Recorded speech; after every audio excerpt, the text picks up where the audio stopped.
Hello everyone, welcome to my review of The Last of Us Part 2. I usually give my review immediately after I finish playing the game, after the credits roll, and I just give my thoughts. This time is different because it's been a month and a half since I finished my first blind playthrough of this game. If you're wondering why it took me so long, it's because of this. This game is, it's emotionally, it's very, very difficult. It's just brutal. It kicked my ass emotionally. And I wasn't expecting ever that a video game could force me to acknowledge the unresolved issues that I had in regards to my own mental health. I don't want to get, in too much detail. Regardless, I've mentioned those issues during my playthrough. But more than that, this game gave me the strength and helped me make the decision of seeking help for myself. And I will always be thankful to this game because of that. This game made me become a better person for myself, being kinder to myself, being more understanding to myself. I just want to mention something really quick before I actually proceed with the review. This game is very, very tough emotionally, and I really don't think you should play this if you find yourself in a fragile stage of your life. If you are grieving someone, if you are going through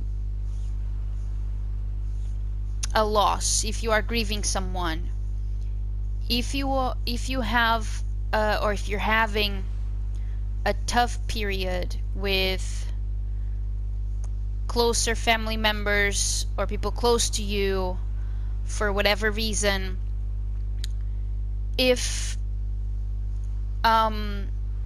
you have trauma regarding homophobia, transphobia, or any other situation that has left you struggling with your mental health, I strongly advise you to not play this game until you feel perfectly confident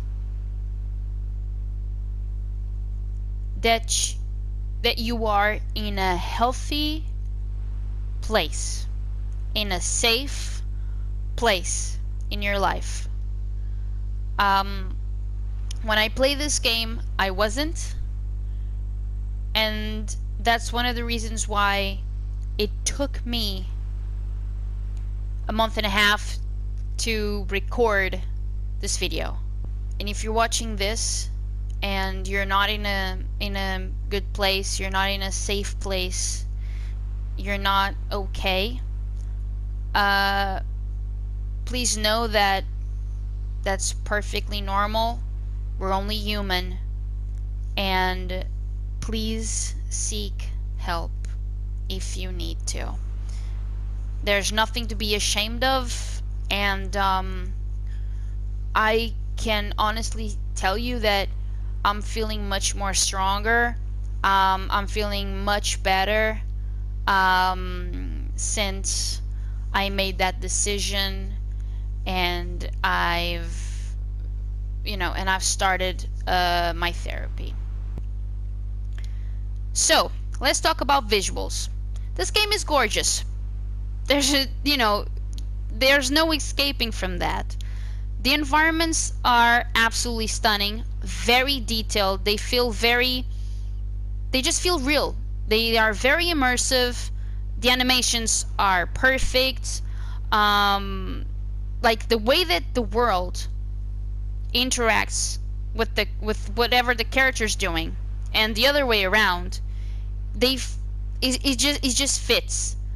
Even in this menu, like the waves, they're absolutely stunning with what they did here. Even the sand is detailed. The shark that unfortunately we couldn't really give to Lev is very detailed. It just feels real. Um, Even the waves, like when we're playing Abby, before we make it to the sniping section, sorry, the waves when they crash on the rocks, like the water effects of this game, it's unbelievable what they managed to do here. But it's just not that. The animations for the upgrading, for the weapon upgrading, looks they all look remarkable. They're it just feels very, very, very satisfying to upgrade your weapons, even from a visual standpoint. um, I really, really liked what they did visually. However, there are some things that I'm not a fan of. The majority of the character models, I really love them, but I hate. Okay, sorry. Yeah, hate is a strong word. I strongly dislike um, the models for younger Ellie. Number one, they are not similar enough to Ellie from the first game, unfortunately. And during even the flashbacks, Ellie looks so freaking weird all the time. I don't understand why, because younger Abby looks fucking normal to me. But then when I'm playing as Ellie, younger Ellie, during her own flashbacks, I'm like, well, you sound like Ellie, but you don't look like Ellie. You look fucking weird.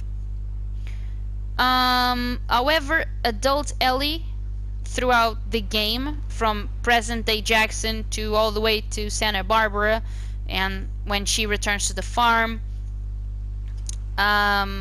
perfect character model for Ellie. I really, really, really enjoyed what they did with her visually. Not just visually, but I'm just focusing on visuals right now. As far as Abby goes, I like her character model. I think that her facial animations are a lot more expressive than Ellie, because in my opinion, Abby is a much more intense character than Ellie is. As pissed off and troubled as Ellie is throughout, well, the majority of the game, I feel that Abby, possibly because she's more conflicted for the majority of her own campaign as well, is just her face is always screaming emotion, is always screaming something. And they really did Naughty Dog, I mean, they did a remarkable job with her facial animations. I'm pretty sure Laura Bailey also helped with those, because she did the mocap, and this time on this game, they mocap their faces, like their especially for cutscenes. They mocap the faces of the actors, something that did not happen, something that didn't happen in The Last of Us Part 1. So every other character model, I like them. They're detailed. They're based off real people. I think they fit the voices that they were given. Something that, and moving on to sound, I don't think that Laura Bailey fits Abby's character model at all. This has nothing to do with how Laura Bailey performed. She's always been remarkable in every character that she's been given, as far as I'm aware. Laura Bailey is one of the best, most talented, and dedicated voice actresses in the video game industry. And this performance that she gave is yet another example of how absolutely brilliant and how much of a legend she is. It's just that when her voice is playing, um, and I look at the character who's saying her lines, to me it just doesn't fit. In my opinion, she should have been given a different character model just so it fits their voice better, or choose a different voice actress. Because it has to do with the matching of voicing and of voice and character model. Um, every other, I would say, like, voice actor did a great job, but in my opinion, the MVP was 1,000% Ashley Johnson, who voices Ellie. I can close my eyes and just listen to Ashley's lines.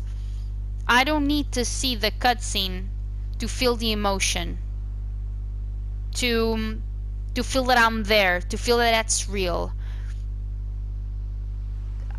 I'm sold on whatever scenario is going on just by hearing her voice, and that's remarkable.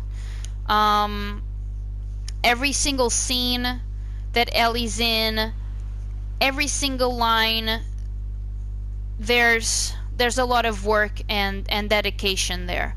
For me, she was the MVP, but just to make it clear, every other voice actor, in my opinion, didn't do a bad job at all. They all gave solid performances. It's just that also because Ellie's character in this game is much more challenging. Abby as well, of course, but I still think that Ashley Johnson just did an outstanding job here. I forgot to mention that for cutscenes, like the animations, for for climbing or for crawling, for the shooting, for aiming, for getting hurt, for dodging, everything there, it's very fluid. It feels very natural. It has to do with the visuals.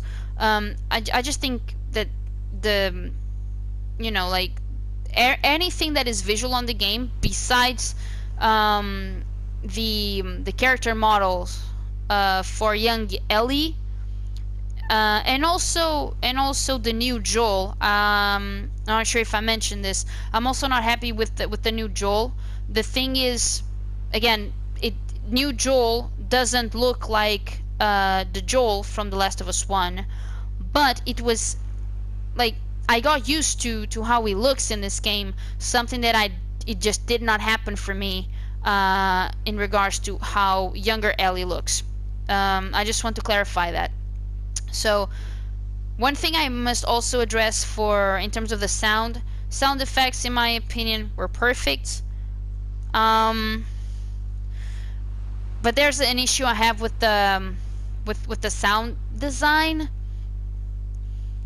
I don't think the soundtrack for this game comes remotely close to to how impactful the soundtrack of the first game is.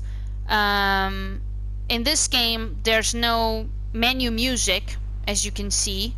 Not on this menu, not on the original menu, where it's just the dark, murky waters with a boat, not like this beach.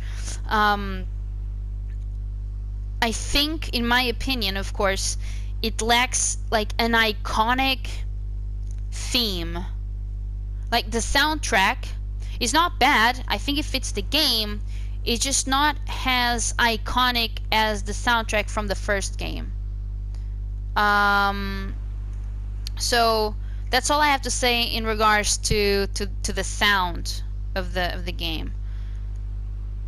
Now, story. I'll try to be as brief as I can without going into too much detail, because I have a project that I'm currently working on, and it's about the entirety of the Last of Us franchise.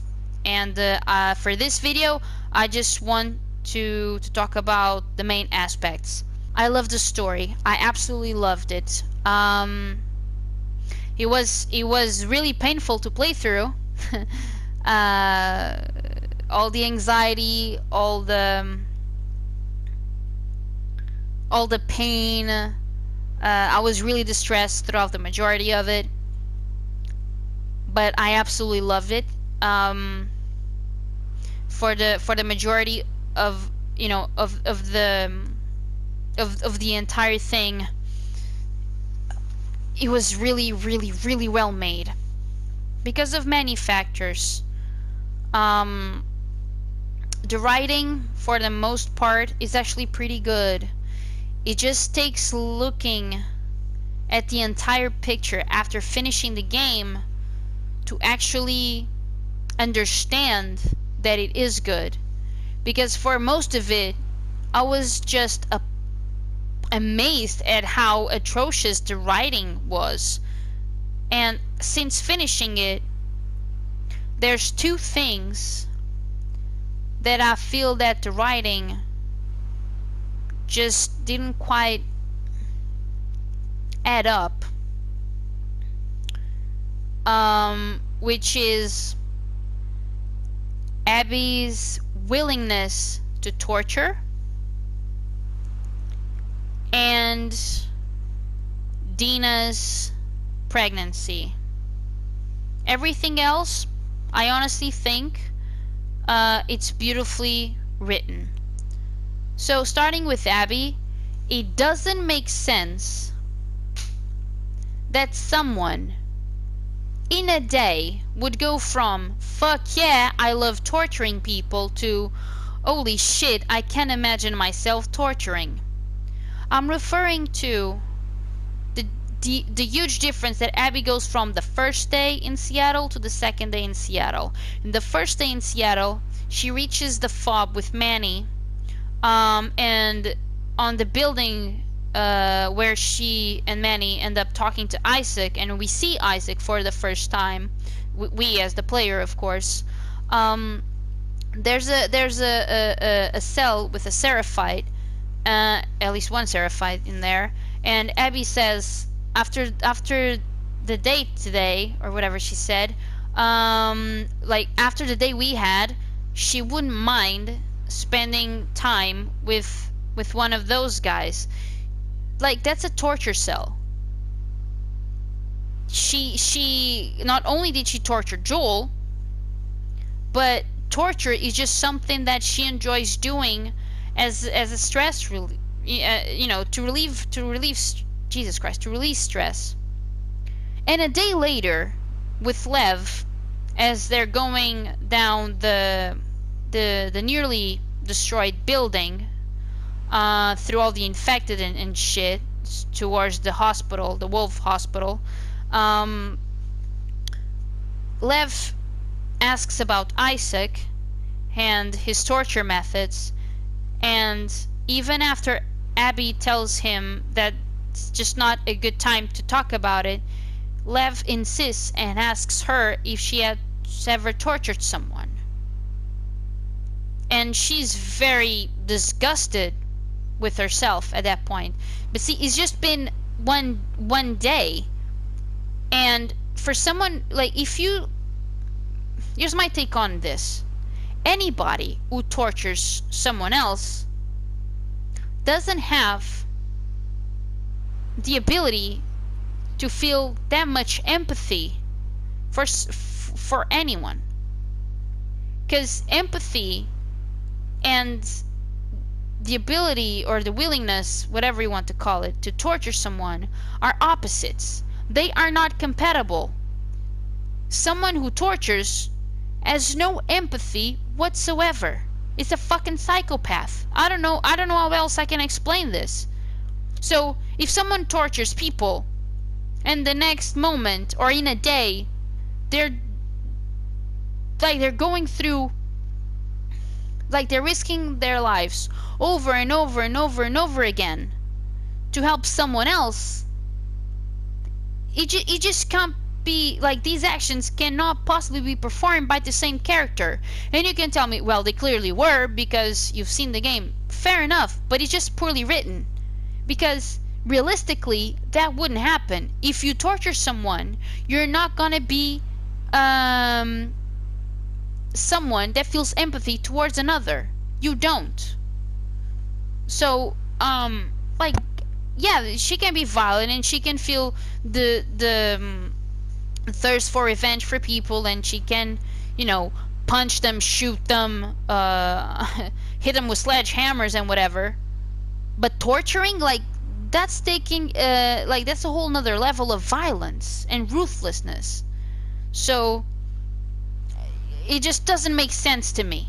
Is what I'm trying. It's just not coherent.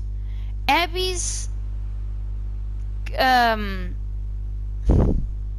Abby's personality and history is not coherent, and that's not Abby's fault. It's the writing's fault. Moving on to Dina.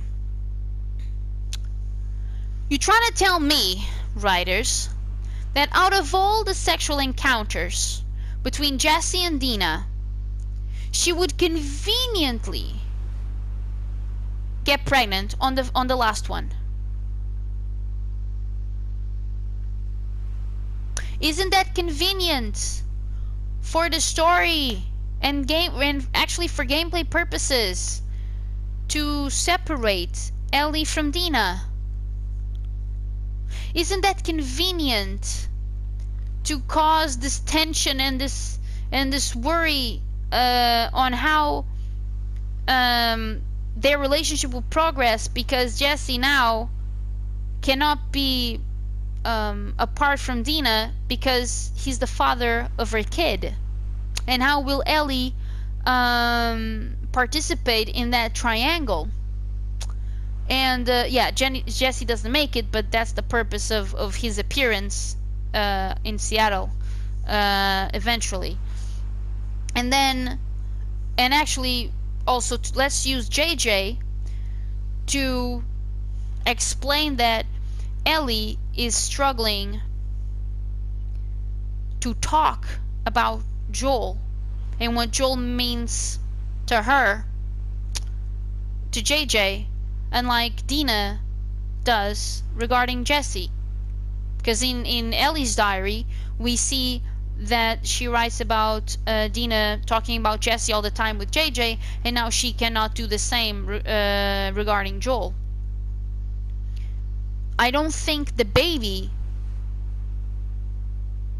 made any sort of fucking sense. It was just the laziest writing of the entire game. It's so Abby's personality regarding with the torture thing, and then how much empathy she has within her, and Dina's pregnancy. Those two are the major are the major mistakes, big mistakes in this game's writing. Everything else, I think they did a beautiful job. The world itself feels very connected. Everything feels believable. Everything feels like one big world, and an alive world. Like the notes, the characters, the events, the foreshadowing. If we're talking story-wise, if we're talking gameplay-wise, if we're talking character-wise, there's a lot of foreshadowing in this game, with the lines, with collectibles, with the environment, as I said. Yeah, there's even the decoration of houses and stuff. I'll be more specific on my video about the franchise that I'll eventually publish. It's just gonna take me a while though. So story in this game made me feel what stories are supposed to make you feel. I was completely immersed. I was completely invested. I was feeling fear for the characters' fates. I was feeling anger for the things that were going on in these characters' lives. I was feeling motivated to help these characters accomplish their goals and their motivations. I was motivated to explore and find out more about what's happening in Seattle and Jackson, in these um, places that the story happens. So even if I was in pain, I still wanted to learn more and more and more. I never felt disconnected. Even when I was playing as Abby, and I still felt disconnected to her, I still wanted to explore. I still wanted to read. I still see, like, I really really really was enjoying the story for what it was, despite its flaws. So as far as I'm concerned, mission accomplished, Naughty Dog. um Gameplay wise, this game is a major upgrade from The Last of Us Part 1. Everything. The animations are obviously more fluid. um there's a lot more options in combat. It feels much more varied, in my opinion. Not just because you have shamblers and stalkers are actually stalkers now, and not just random NPCs that they have no idea if they want to hide or rush at you, or run in a different direction just because, just like in The Last of Us Part 1. No, in this game, they really corrected the stalker's enemy type. They finally got it right. Um, I think this game's a lot more challenging with vanilla settings because there's a lot of accessibility options, and that's always a plus. But regular difficulty settings compared to normal difficulty on The Last of Us Part 1, I think this one is harder for the most part. Um, the world, or let's say the gameplay areas, are much more varied, are much more wider and taller. They give you a lot more options to approach combat and stealth and crafting and exploring. So it's much more engaging, I feel like. Exploring, in fact, feels very, very, very satisfying. Whether you find a collectible, whether you find a note to read and learn more about the world, um, whether you find loot like crafting materials or ammo, whether you find a safe, whether you find just environmental storytelling, even if you don't find nothing at all and you're just exploring the world and the details and basically the areas, it was very very very satisfying. The crafting system, I wasn't expecting it to be that good because just a crafting system, and in the first game is really simple, but in this one it felt so good to find parts and then choose what you want to improve, and then see how they would affect your combat and your strategies to get through the fighting sections of the game.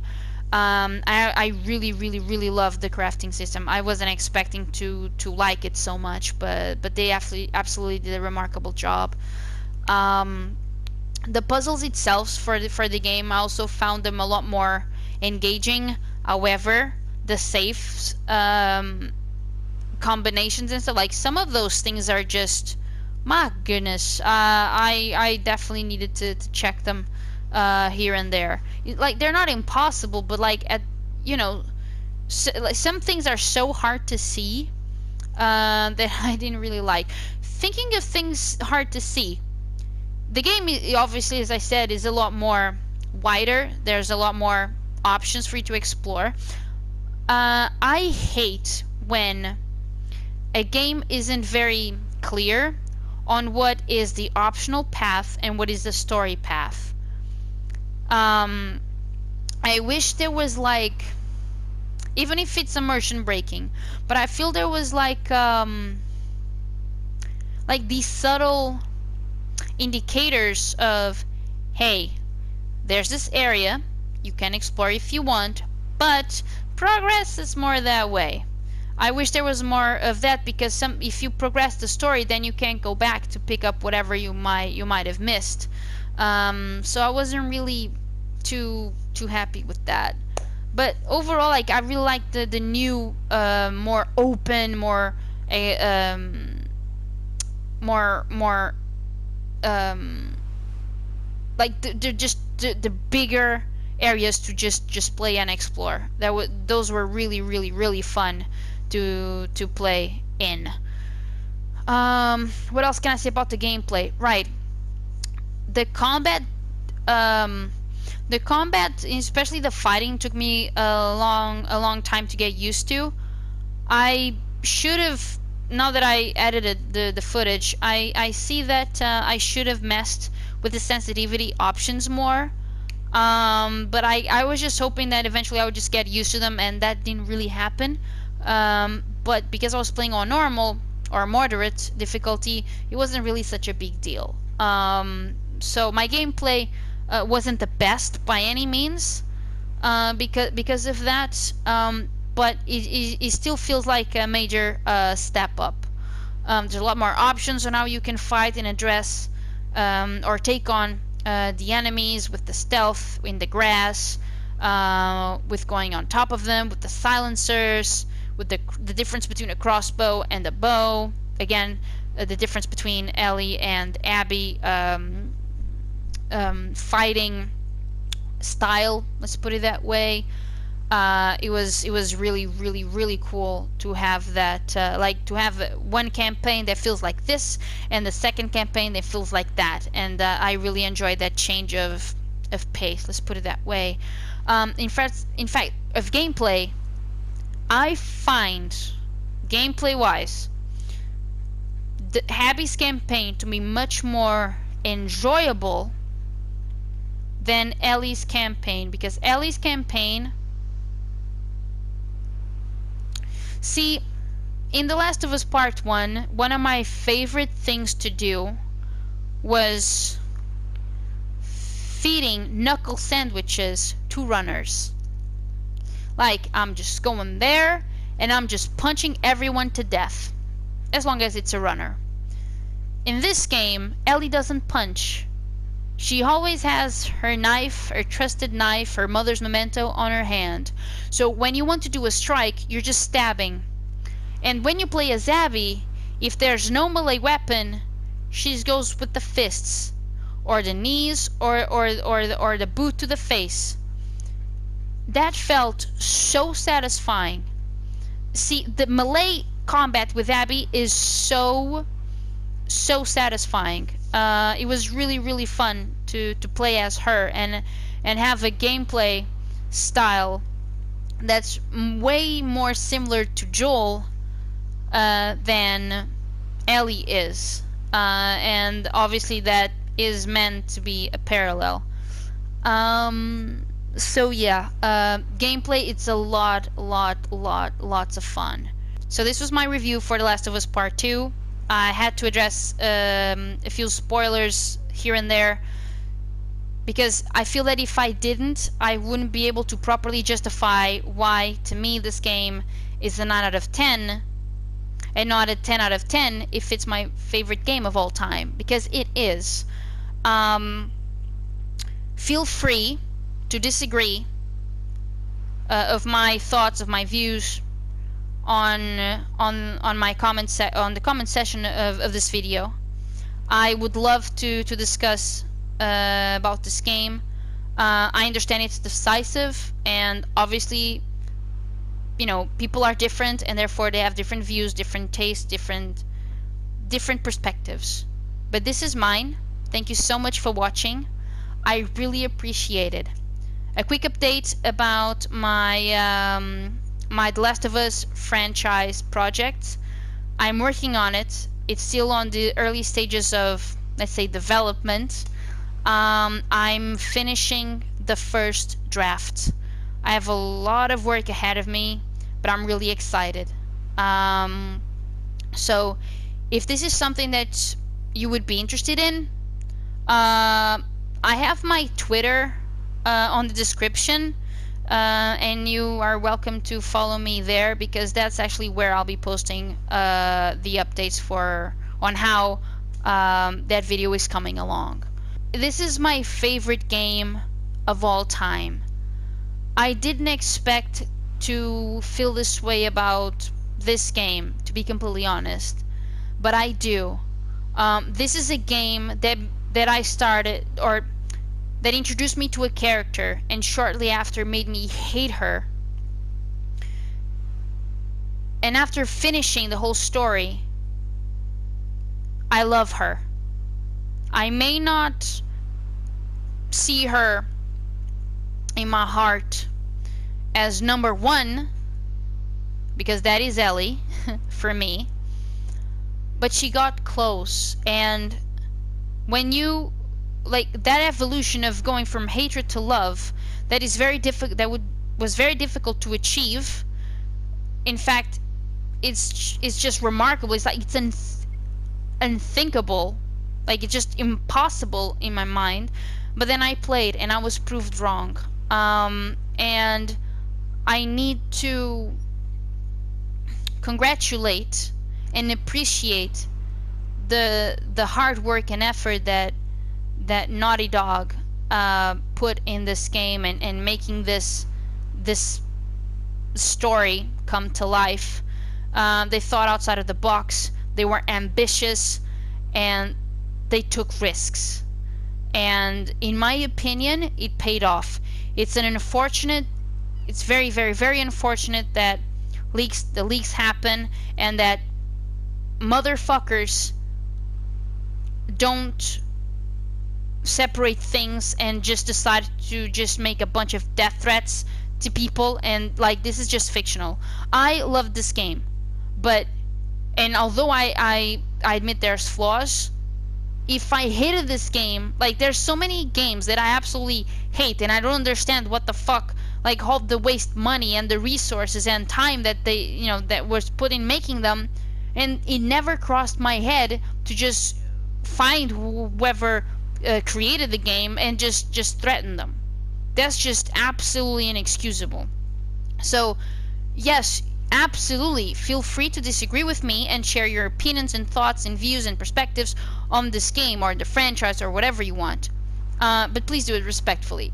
I'm not trying to convince anyone of agreeing with me. I just really wanted to give a fair review of how I feel about the game, and that's why it took me a month and a half to do so, because of the state that my mental health was in. So yeah, to me this game is a 9 out of 10. It's my favorite game of all time.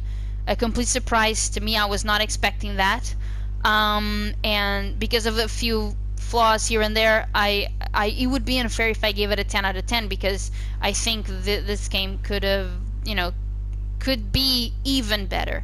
I would love to see The Last of Us Part 3. I hope there is. I think Naughty Dog can definitely just create remarkable stories, remarkable characters, remarkable games, just from a gameplay perspective. I don't think Ellie will be in it, because I think that it would just make more sense for her to finally settle down with Dina and JJ. And the next direction should be us as Abby and Lev, and just continue their own journey. It's like Ellie passing the torch to Abby, and Lev to continue the franchise. Personally, that's what I think would happen if and when The Last of Us Part 3 comes out. Um, so yeah, this video is already long enough. I think I was able, more or less, to put my thoughts out there and demonstrate or show how I really, really, really love this game. And I can't wait to play it again. I will want the platinum on this, 100%. And when I do the grounded, I might actually do permadeath. I haven't decided yet, but I'll definitely put it out on the channel as well. I'm just not sure when I feel like doing that challenge. So yeah, thank you for watching. I really, really, really appreciate it. Feel free to leave your opinion, to leave your review, to leave your thoughts, to just discuss the game. I would love to hear from you. So thank you, and I'll see you soon.